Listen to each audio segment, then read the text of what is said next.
Hello guys, देखिए हम लोगों ने साइंस के पार्ट लगातार बनाते हुए आज कितना पार्ट में पहुंचे हैं? 3। और 3 नंबर पार्ट में क्वेश्चन कहाँ शुरू हो रहा है? 11। जितने भी क्वेश्चन पढ़ा रहे हैं एक बार जरूर देख लीजिएगा, ठीक है? एग्जाम में आने की काफी संभावना बना हुआ है। 11 नंबर क्वेश्चन है गोलीय दर्पण क्या? पहले डेफिनेशन बताना कि गोलीय दर्पण क्या है, और एक गोलीय दर्पण की वो कर्ता त्रिज्या अगर 20 है तो उसकी वो फोकस दूरी कितनी होगी? बन जाएगा? Yes sir. आपसे बन जाएगा? Yes sir. आइए एक बनाइए और डेफिनेशन बोलिए, क्या लिखिए? जिस दर्पण का पारदर्शक के खोखले गोले का भाग होता है उसे गोलीय दर्पण कहते हैं। हाँ, एक सवाल बनाइए तो एक गोलीय दर्पण का अगर वो कर्ता त्रिज्या 20 है तो फोकस दूरी कितना होगा? देखिए एफ निकालना है, त्रिज्या दिया है 20 सेंटीमीटर।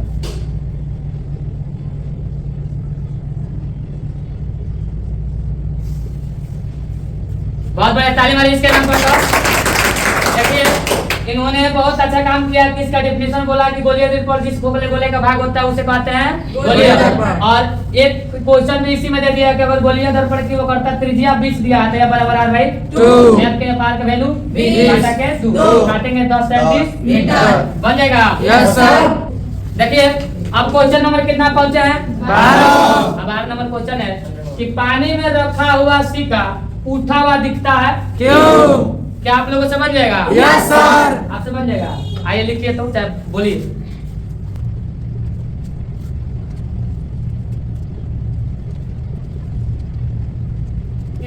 बहुत बढ़िया, इनके नाम पर ताली मारिए तेगो।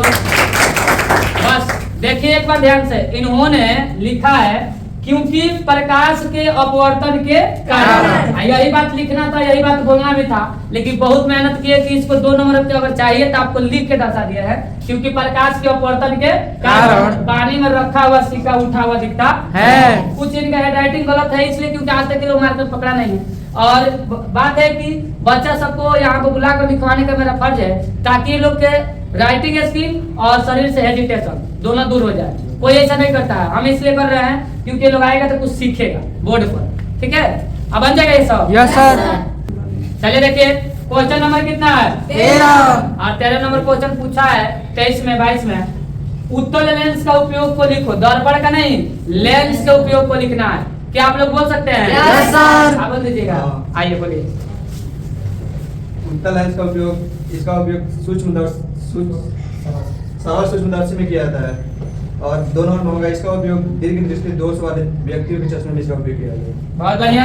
देखिए हम लोग बोलते हैं जो बच्चों से इसलिए बुलवा रहे हैं ताकि इन लोग का जो हेजिटेशन है ये शरीर से दूर हो सके, कहीं भी जाकर लड़का बोल सके, इसलिए बच्चों से वो लिख लिख कर बुलवाया जा रहा है। देखिए उत्तल लेंस का उपयोग कहाँ किया जाता है? सरल सूक्ष्मदर्शी में। और 2 नंबर है कि इसका उपयोग दीर्घ दृष्टि अगर जिसके अंदर दोष है उसके जो आंख में चश्मा लगता है, चश्मा में कौन उपयोग किया जाता है? बन जाएगा? Yes sir. चलिए देखिए एक क्वेश्चन 2020 में पूछा गया था और ये क्वेश्चन इतना बड़ा हो गया कि लड़कों को देखकर होश खराब हो गया, बना ही नहीं पाएगा। लेकिन आप एक बार देख लीजिए, नहीं बना तो उसका चैलेंज हम देते हैं। एक बार देखिए ऊपर प्रकाश वायु से 150 अपवर्तनांक माने 1.50 अपवर्तनांक है। अपवर्तनांक की कांच की प्लेट में प्रवेश करता है। कांच में प्रकाश की चाल ज्ञात करनी है। प्रकाश की चाल निर्वात में जबकि प्रकाश की चाल 3 × 10 के पावर 8 मीटर प्रति सेकंड होता है, ये सब कोई जानता है। लिख देंगे कांची कांच में प्रकाश की चाल।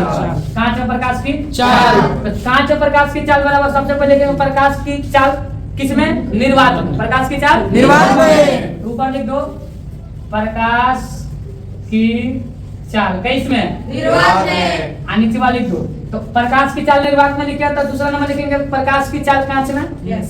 अब लिखेंगे प्रकाश की चाल कांच में। हमरा खुद दिया है वायु में अपवर्तनांक, सॉरी यहाँ पे लिखेंगे वायु के अपवर्तनांक। देखिए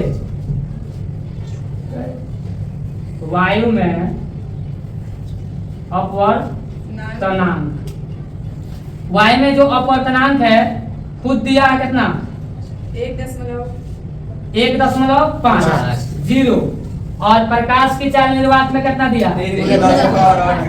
8 मीटर प्रति सेकंड। और प्रकाश की चाल जो हमारा है वो पता नहीं है तो प्रकाश की चाल को क्या मान लो?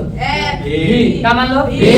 जो बाटा में कुछ नहीं तो 1। इससे इसमें गुणा कर दो 3 गुणा 10 के पावर 8 मीटर प्रति सेकंड। अब 20 इसमें गुणा कर दो तो 1.50 तो 3 गुणा 10 के पावर 8 मीटर प्रति सेकंड। अब ये गुणा में कहाँ चलेगा 1.5 बराबर के बच्चे हो गया तो बोलो 1.5 दूना 3 तो ये हो गया कितना 2 गुणे 10 के पावर 8 मीटर प्रति सेकंड। ये किसका चाल हो गया तो प्रकाश की चाल किसमें कांच में दोनों भी मायने थे। Yes, sir. देखो सबको इसको पता भी होगा कि प्रकाश की जो चाल है कांच में होता है 2 गुणा 10 के पावर 8 मीटर प्रति सेकंड हो जाएगा। Yes sir. चलिए देखिए अब क्वेश्चन नंबर कितना है 15 और आज का अंतिम क्वेश्चन और क्वेश्चन बहुत सुंदर भी आ गया है कि वियोजन अभिक्रिया से आप क्या समझते हैं उदाहरण सही दीजिए। तो आप बना दीजिएगा Yes, sir. इसको लिख दीजिएगा Yes, sir. याद है आपको Yes, sir. आइए इससे पूछे बोलिए वियोजन अभिक्रिया क्या है एक प्रस्तुत कर 2 या 2 से अधिक भागों में बढ़ जाए तो सभी वियोजन अभिक्रिया करते हैं। अगर इसका जैसे- एग्जांपल लेना हो तो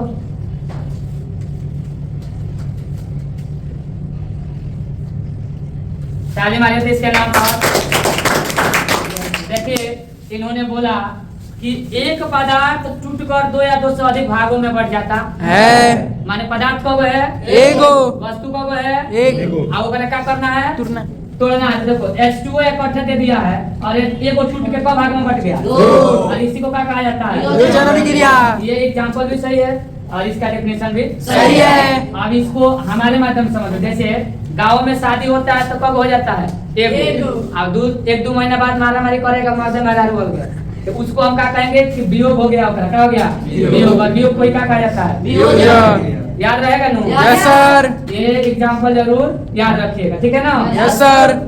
देखिए हम लोगों ने लगातार आपके लिए पार्ट कितना कंप्लीट कर दिया 3 और 1-2 पार्ट जो बनाए हैं उसका भी लिंक इसके डिस्क्रिप्शन में डाल देंगे आप लोग एक बार देख लीजिएगा। Thanks for watching video.